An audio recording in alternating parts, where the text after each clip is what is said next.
नमस्कार, बहुत स्वागत है आप सभी का स्वाज एक्सप्रेस एसएमबीसी में और देवभूमि एक्सप्रेस के साथ इस वक्त मैं हूं रजनी कुमारी। हल्द्वानी में प्रधानमंत्री मोदी ने 17,500 करोड़ की 23 योजनाओं का वर्चुअली शुभारंभ किया है। इनमें उधम सिंह नगर जिले में एम्स ऋषिकेश उपग्रह केंद्र और पिथौरागढ़ में जगजीवन राम सरकारी मेडिकल कॉलेज की आधारशिला को रखा गया है। पीएम मोदी ने इस दौरान कहा है कि आज हमारी सरकार सबका साथ सबका विकास के मंत्र के साथ सबको आगे लेकर चल रही है। किच्छा के एम्स ऋषिकेश के सैटेलाइट सेंटर और पिथौरागढ़ में जगजीवन राम अस्पताल की नींव को रखा गया। इनके खुलने से स्वास्थ्य सेवाओं में अभूतपूर्व बढ़ोतरी होगी। 1200 किलोमीटर लंबी सड़कों को गति प्राप्त होगी। आपको सुविधाओं से वंचित रखने वालों को सबक मिलेगा। उन्होंने आगे कहा है कि हमने टनकपुर पिथौरागढ़ के लिए ऑल वेदर सड़क भी बनाई है और टनकपुर बागेश्वर रेल लाइन का सर्वे भी हो रहा है ताकि काम जल्द शुरू किया जा सके।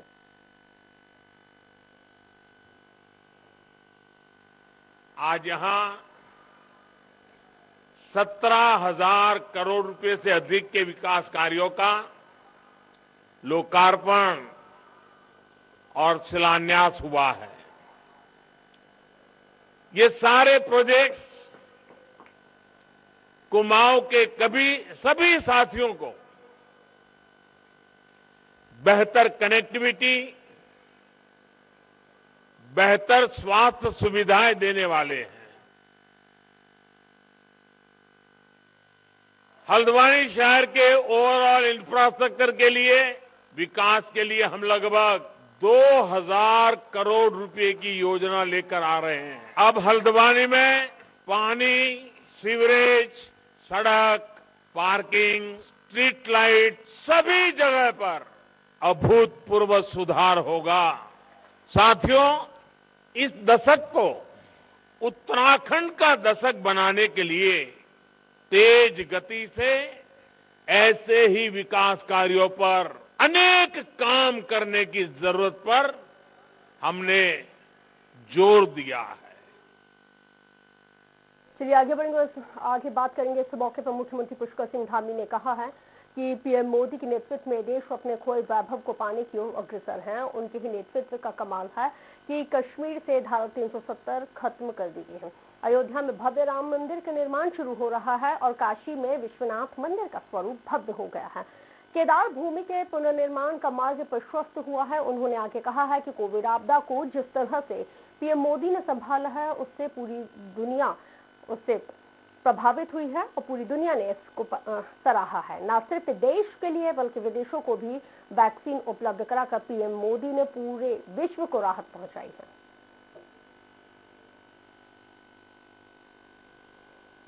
आदरणीय प्रधानमंत्री जी के नेतृत्व में आज भारत अपने परम वैभव को प्राप्त करने की ओर आगे बढ़ रहा है। यह आदरणीय प्रधानमंत्री जी का प्रतापी नेतृत्व का ही कमाल है कि आज जहां कश्मीर के अंदर धारा 370 का जो दाग भारतीय संविधान से मिटा है, वहीं भारत के राष्ट्र मर्यादा पुरुष भगवान श्री राम के भव्य मंदिर के निर्माण का मार्ग भी प्रशस्त हुआ है। इसके साथ साथ आज हम देखते हैं कि भव्य काशी और दिव्य काशी का जो स्वप्न पंडित मदन मोहन मालवीय जी ने देखा था, उस स्वप्न को साकार करने का काम भी आदरणीय प्रधानमंत्री जी के नेतृत्व में साकार हो रहा है। मुख्यमंत्री पुष्कर सिंह धामी ने कालाढूंगी की नहर में स्वदेशी सरफेस हाइड्रोकाइनेटिक टरबाइन का निरीक्षण किया है। इस दौरान सीएम धामी ने बताया है कि पवलगढ़ में सरफेस हाइड्रोकाइनेटिक टरबाइन के 5 किलोवाट के 3 टरबाइन आत्मनिर्भर भारत को चरितार्थ करेगा, जिससे किसानों को बिजली की आपूर्ति सुचारू रूप से मिल सकेगी।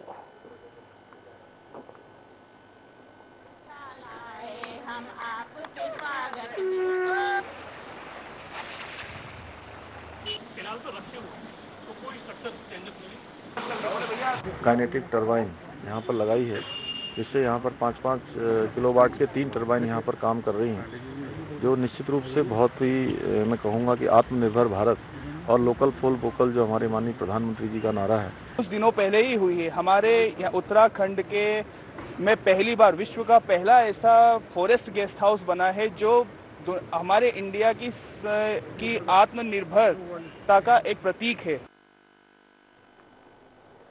मसूरी में कांग्रेस के प्रदेश महामंत्री गोदावरी थापली ने नगरपालिका और छावनी परिषद के सभासदों के साथ एक बैठक की।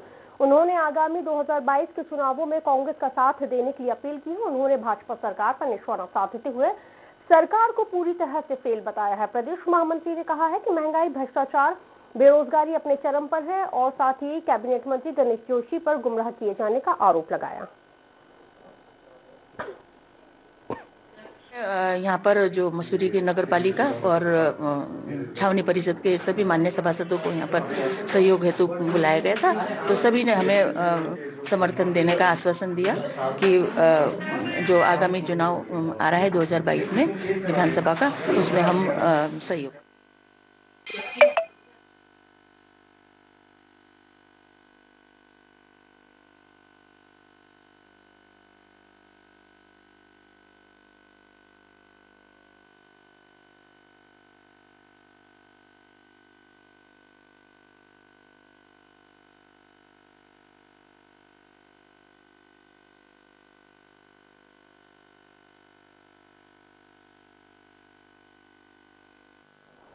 वक्त एक ब्रेक का है।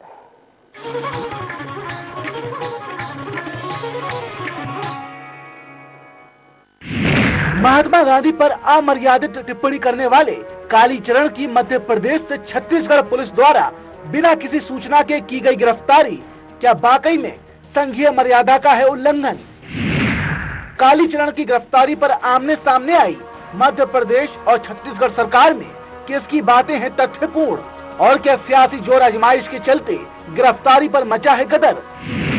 जनता मांगे जवाब में आज कालीचरण इन कस्टडी, शाम 7 बजे एसपी त्रिपाठी के साथ। खास जड़ी बूटियों से बना पेट सफा आयुर्वेदिक क्यों आज ही ले आए। पेट सफा पहली रात से ही असर दिखाता है और इसकी आदत भी नहीं पड़ती। पेट सफा, हर रोग दफा। नमस्कार। कोरोना का एक नया वायरस आया है, ओमिक्रॉन। ये बहुत तेजी से फैलता है। आपका बेटा, आपका भाई होने के नाते मुझे आपकी सेहत और आपकी जिंदगी की बहुत फिक्र है। हाथ जोड़ के आपसे विनती है, घर से कम बाहर निकलें, हमेशा मास्क पहन के रखें। मास्क बहुत बहुत जरूरी है और मास्क को सही तरीके से लगाएं। सोशल डिस्टेंसिंग का पालन जरूर करें और बार बार साबुन से हाथ धोते रहें। अभी तक जिन्होंने कोरोना वैक्सीन नहीं ली, वो कोरोना वैक्सीन भी जरूर ले लें। हम 2 करोड़ दिल्ली वासियों ने जैसे पहले कोरोना का मुकाबला किया था, वैसे इस बार हम सब मिलके ओमिक्रॉन को भी हराएंगे। आपकी सलामती के लिए जो भी जरूरी कदम है हम उठाएंगे। हमें अगर कुछ रेस्ट्रिक्शंस लगाने पड़े तो प्लीज उनका पालन जरूर करना। वो केवल आपकी सेहत और सलामती के लिए हैं। हमेशा की तरह इस बार भी मुझे आपका साथ चाहिए। हर दिल्लीवासी अगर नियमों का पालन करेगा तो इस बार भी कोरोना जरूर हारेगा। जय हिंद। खास जड़ी बूटियों से बना पेट सफा आयुर्वेदिक क्यों आज ही ले आए। पेट सफा पहली रात से ही असर दिखाता है और इसकी आदत भी नहीं पड़ती। पेट सफा, हर रोग दफा।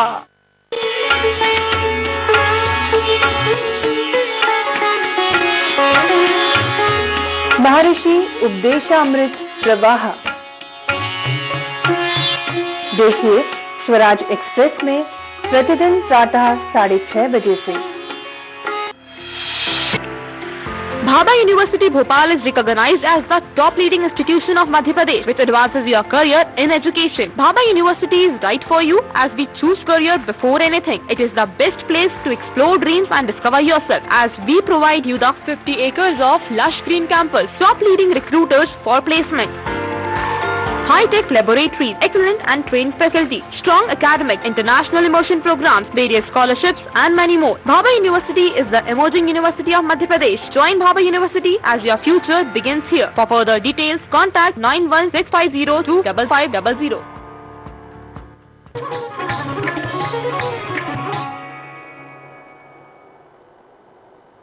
चलिए ब्रेक के बाद खबरों में आगे बढ़ेंगे। उत्तराखंड विधानसभा चुनाव में प्रत्याशियों के नामों की घोषणा को लेकर दिल्ली कांग्रेस कार्यालय में एक बैठक आयोजित की गई है। बैठक में बताया गया है कि करीब 25 लोगों के नाम तय किए जा चुके हैं। अभी अपने हालांकि कांग्रेस ने अभी अपने पत्ते नहीं खोले हैं। कौन किस विधानसभा सीट से चुनाव लड़ेगा, माना तो ये जाता है कि हरीश रावत और यशपाल आर्य किस सीट से चुनाव लड़ेंगे, इस पर भी अभी फैसला नहीं हो पाया है। खासी मशक्कत इसलिए करनी पड़ रही क्योंकि लोगों का जिस तरह का रुझान और झुकाव कांग्रेस पार्टी की तरफ दिख रहा है, तो एक एक सीट पे बहुत ज्यादा लोगों की दावेदारी है। पौड़ी विधानसभा सीट से पूर्व आईएएस सुंदरलाल मोयाल ने कांग्रेस की टिकट से दावेदारी को पेश कर दिया है। उन्होंने कहा है कि वो पिछले 16 से 17 सालों से लगातार कांग्रेस पार्टी की सेवा करते आ रहे हैं। साथ ही उन्होंने ये भी कहा कि विधानसभा क्षेत्र का भ्रमण करते हुए कांग्रेस को मजबूती देने के काम में जुटे हुए हैं। आगे वो कहते हैं कि इसका लाभ जरूर मिलेगा। पूर्व आईएएस ने कहा है कि पौड़ी विधानसभा चुनाव में यदि मौका दिया गया तो वो इस सीट से निश्चित रूप में चुनाव जीतेंगे। बड़ा सपोर्ट लोगों का मुझे मिल रहा है, तो मैंने जो पिछले 16-17 साल काम किया है उसका वास्तव में मुझे बड़ा लाभ हुआ और मुझे भी संतुष्टि है कि मेरा हर घर में मेरा नाम है। चलिए आगे बढ़ेंगे, बात करेंगे देहरादून से, जहां पर प्रत्याशी उत्तराखंड क्रांति दल ने भी अपना राजनीतिक भविष्य तलाश रहे हैं और यही वजह है कि आए दिन लोग यूकेजी में शामिल हो रहे हैं। उत्तराखंड क्रांति दल ने अभी तक अपने 16 प्रत्याशियों की लिस्ट को जारी कर दिया है और जल्द ही दूसरी सूची को जारी किया जाएगा। यूकेजी के केंद्रीय महामंत्री ने बताया है कि सभी 70 सीटों के लिए प्रत्याशियों के आवेदन आ चुके हैं। जल्द ही अन्य प्रत्याशियों के नामों का भी ऐलान कर दिया जाएगा। देखिए, माननीय अध्यक्ष श्री काशी सिंह यारी जी ने 16 सीटों पर प्रत्याशी घोषित कर दिए हैं और उत्तराखंड के विधिवत प्रत्याशी हो गए हैं और अभी 54 सीटों पर हमने प्रत्याशी घोषणा करनी है और सभी 54 सीटों पर हमें प्रत्याशी आ गए हैं। उत्तराखंड के काशीपुर पहुंचे किसान नेता राकेश टिकैत ने कहा है कि संसद और सड़क के बीच की खाई खत्म होना चाहिए, जिसके लिए हम हमेशा लड़ाई लड़ते रहेंगे। टिकैत ने आगे कहा है कि किसान सड़क पर डोसा बर्गर खाता है तो नेताओं को क्यों आखिर दर्द होता है। किसान अन्न पैदा करता है और उसका अधिकार है कि वो भी बर्गर खाए। टिकैत ने आगे कहा है कि हमारा संगठन संसद में बैठने के लिए नहीं है, वो तो सड़क पर बैठने के लिए है।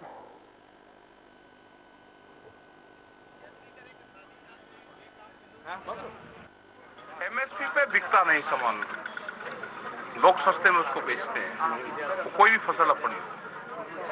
लेकिन अगर जमीन बेचना चाहा तो जमीन रात के अंधेरे में भी बिक जाएगी, लेकिन उसमें पैदा होने वाली फसल नहीं बिकती। ये बड़ी दिक्कत है। फर्ज वो कागज पत्तर जो जमीन के चाहिए वो देने में दिक्कत कर रहे हैं। हरिद्वार में कांग्रेस नेता संजीव चौधरी ने टिकट पाने के लिए व्यापारी संगठन का सहारा लिया है। प्रेस क्लब में पत्रकारों से मुखातिब होते हुए संजीव चौधरी ने कहा कि उनके संगठन प्रदेश व्यापार मंडल के सभी राजनीतिक दलों के लोग इसमें जुड़े हुए हैं। जो भी पार्टी इस संगठन से जुड़े व्यापारी नेता को टिकट देगी, संगठन उनको अपना समर्थन देगा। आपको बताते चले कि संजीव चौधरी प्रदेश व्यापार मंडल के प्रदेश अध्यक्ष होने के साथ ही उत्तराखंड कांग्रेस में आउटरीच कमेटी के भी सदस्य हैं। उन्होंने हरिद्वार की रानीपुर विधानसभा सीट से दावेदारी करते हुए कांग्रेस का टिकट मांगा है। कांग्रेस पार्टी के टिकट डिक्लेयर होने से पहले संजीव चौधरी ने टिकट पाने का ये एक नायाब तरीका अख्तियार कर लिया है। उन्होंने कहा है कि भाजपा हो या कांग्रेस, कोई भी पार्टी किसी व्यापारी को टिकट देती है तो उनके संगठन से जुड़े हुए सभी व्यापारी उस पार्टी को अपना समर्थन देंगे। को टिकट देगी, हमारा व्यापार मंडल और हमारे पूरे प्रदेश के व्यापारी उसी पार्टी का साथ देंगे। मुझे टिकट ना दे, कांग्रेस किसी दूसरे व्यापारी नेता को दे दे, कांग्रेस बीजेपी किसी व्यापारी नेता को टिकट दे दे। हमारी डिमांड तो यह है, जो पार्टी हमें टिकट देगी, हमारा व्यापारी पूरे प्रदेश में उसका साथ। सितारगंज के मुख्य चौराहे पर समाजवादी पार्टी के कार्यकर्ताओं ने पीएम मोदी वापस जाओ के नारे लगाते हुए पुतला दहन किया। सपा पार्टी के तमाम कार्यकर्ताओं ने पीएम मोदी पर आरोप लगाए हैं और कहा है कि नौजवानों को रोजगार देने की बात की थी, सरकारी नियुक्तियां भरने के लिए कहा था, पेट्रोल डीजल के दाम कम किए जाने का वादा किया था, लेकिन केंद्र सरकार अपने सभी वादों पर आज तक खरी नहीं उतरी है। केंद्र सरकार ने जनता के साथ धोखा किया है।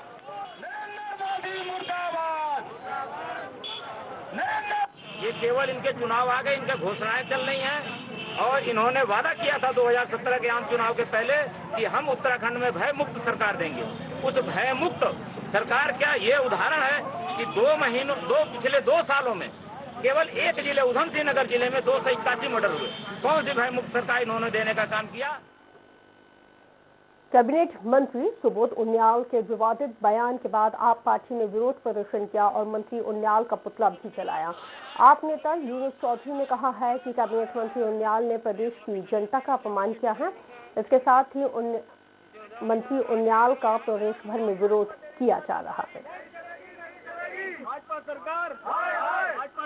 भारतीय जनता पार्टी की सरकार के कैबिनेट मंत्री सुबोध उनियाल जी ने हमारे प्रदेश की जनता को यह अपमानित किया गया। रानीपुर विधानसभा इलाके की नदी पर बनाए गए रपटे को लेकर कांग्रेस के कार्यकर्ताओं ने विरोध प्रदर्शन किया है। प्रदर्शनकारियों ने आरोप लगाते हुए नदी पर बनाए गए रपटे में भ्रष्टाचार का आरोप लगाया है। जितनी लागत में एक पुल बनकर तैयार हो जाता है, उतनी लागत में महज एक रपटा बन पाया है। केंद्र सरकार के साथ प्रदेश सरकार पर भ्रष्टाचार और डबल इंजन की जो सरकार है प्रदेश की जनता के साथ धोखा कर रही है। ये तमाम आरोप कांग्रेस पार्टी के कार्यकर्ताओं के द्वारा लगाए गए हैं। और अनुमान लगाइए, हमारी सबसे प्रमुख मांग तो यह है आज की जो है कि कैसे इस रपटे के ऊपर नीचे पाइप लगाकर जनता को बेवकूफ बनाने का काम किया गया है। जब हमारी डिमांड थी, क्षेत्र के लोगों की डिमांड थी कि इसके ऊपर एक पुल बनाया जाए।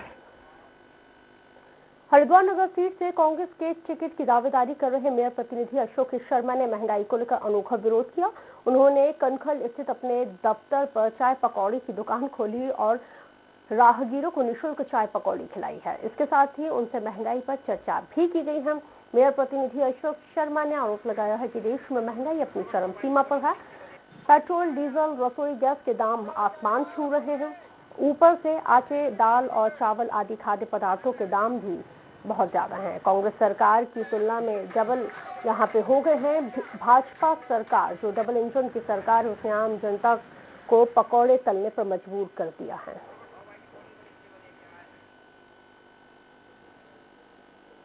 वादे किए थे, भाजपा का वादा था, बहुत हुई महंगाई की मार अब की बार भाजपा सरकार।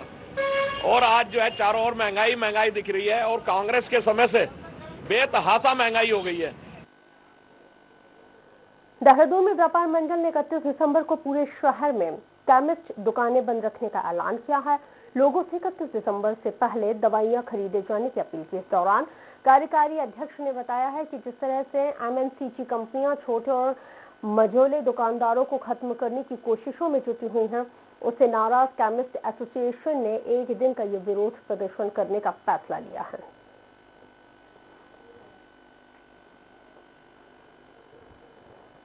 जिस तरीके से मल्टीनेशनल कंपनियों के द्वारा अभी तक ऑनलाइन के साथ साथ अब स्टोर खोलकर भी कस्टमरों को माल बेचना शुरू किया जा रहा है और अनैतिक व्यापार वहां पर किया जा रहा है, इसके खिलाफ विरोध के तौर पर कल देहरादून की सभी केमिस्ट की दुकानें बंद रहेंगी और वहां पर एक विरोध प्रदर्शन जीएमएस रोड के ऊपर किया जाएगा।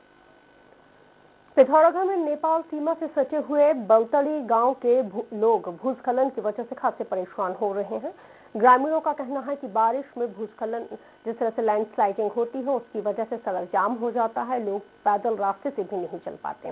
ग्रामीणों का तो ये भी कहना है कि खाने पीने की भी इनको परेशानियों का सामना करना पड़ता है। इधर अधिकारी लैंडस्लाइड के मामले में किसी तरह का कोई ध्यान नहीं देते।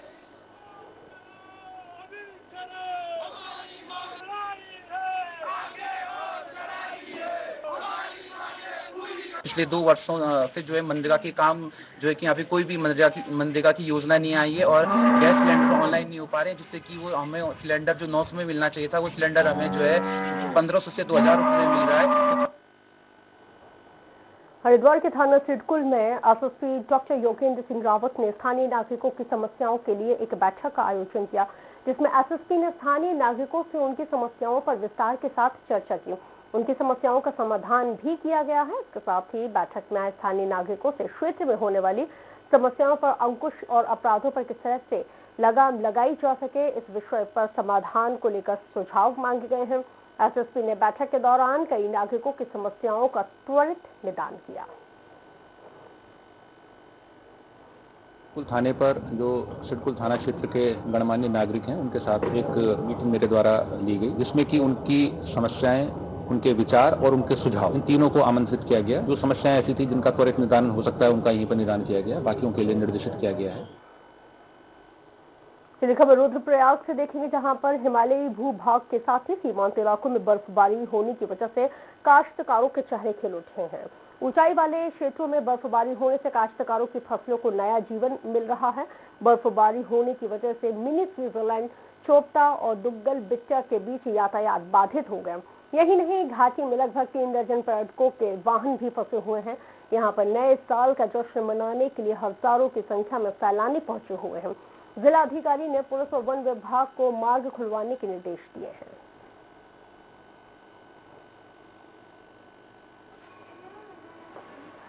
और चोपता में जैसे कि सभी जानते हैं, नए साल पे बर्फबारी का आनंद उठाने के लिए काफी पर्यटक आते हैं। तो इसमें फॉरेस्ट से और पुलिस विभाग से समन्वय स्थापित करते हुए ट्रैफिक की और यदि बर्फबारी हो जाती है तो सड़कें खुलवाने की पीडब्ल्यूडी के माध्यम से इसमें व्यवस्था की जाती है। चलिए बुलेटिन में मेरे साथ इतना ही, दीजिए इजाजत, नमस्कार। देश दुनिया की हर खबर के अपडेट के लिए आप हमें सोशल मीडिया प्लेटफॉर्म पर भी